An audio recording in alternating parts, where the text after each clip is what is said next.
Did you like Star Wars Episode VII? Did it give you the thrill of the originals? Not really, right? They tried, but something was missing. People guessed that Rey was too perfect and that it took too much from the first film, and that's true. But there was something else that few people noticed, namely Kylo Ren.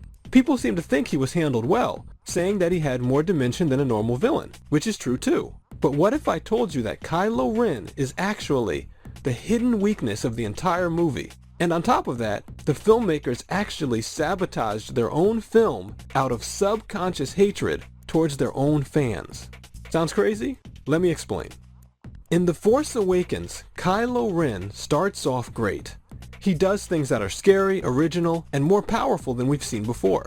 But as the movie goes on, a weird pattern starts. The Resistance will not be intimidated by you. Kylo becomes a whipping boy. I won't have you question my methods. He's constantly cut off at the knees. The droid. Ren believed it was no longer valuable to us. Made to look incapable, disrespected, and weaker than almost all the other characters. On top of that, he's even shown as half-hearted in his villainy. I feel it again. The pull to the light. This not only kills all of the threat and tension that Kylo poses, but harms our ability to root against him. Which means that even though he looks scary, he actually does nothing for us as a villain. But of course, careers are riding on these films. So why the heck would they do this? Okay, check it out. Storytellers don't actually have to know a lot about storytelling. People do most of it by instinct. They feel what should and shouldn't happen. But this can actually betray you if those feelings get thrown off. And that's what I think happened here. You see, Kylo Ren was based on angry movie fans. No, really. And I don't mean you and me. I mean the crazy ones who troll filmmakers.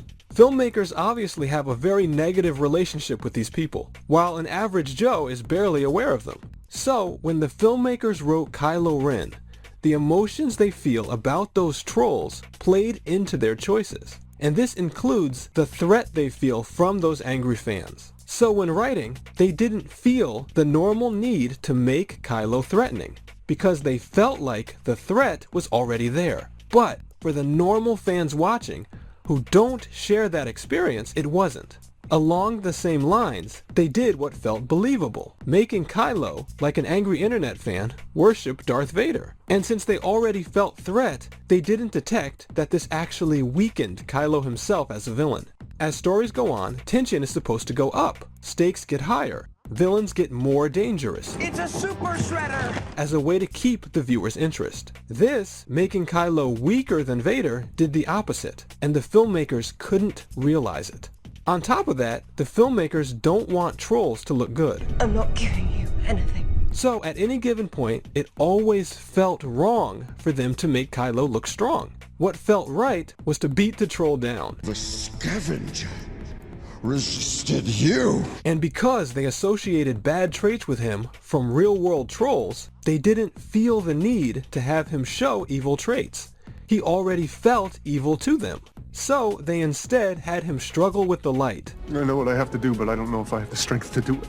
And so, instead of the bad traits that are supposed to make us enjoy the villain's defeat, we get the opposite, which does nothing for us. The result is that this story likely felt right to the filmmakers, but not to the rest of us, who don't have that huge fear of trolls. Now, when marketing the movie, people talked about this as Kylo being humanized, having more dimension than you normally see from a villain.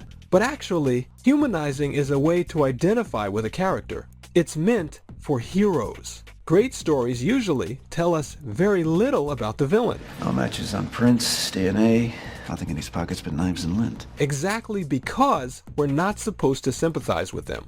But I actually don't think that the filmmakers really meant to humanize him.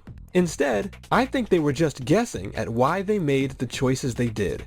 This happens way more often than we probably realize. But along the same lines, I think the joy of Star Wars being back covered a bit for what the fans were missing there.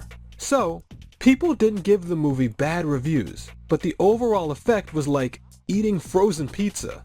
The ingredients are there, but you don't realize how good it could be. Because when things are done right, you get what you're supposed to from the movie itself, along with those outside feelings, which creates the peak experience that makes movies like the original Star Wars trilogy so special.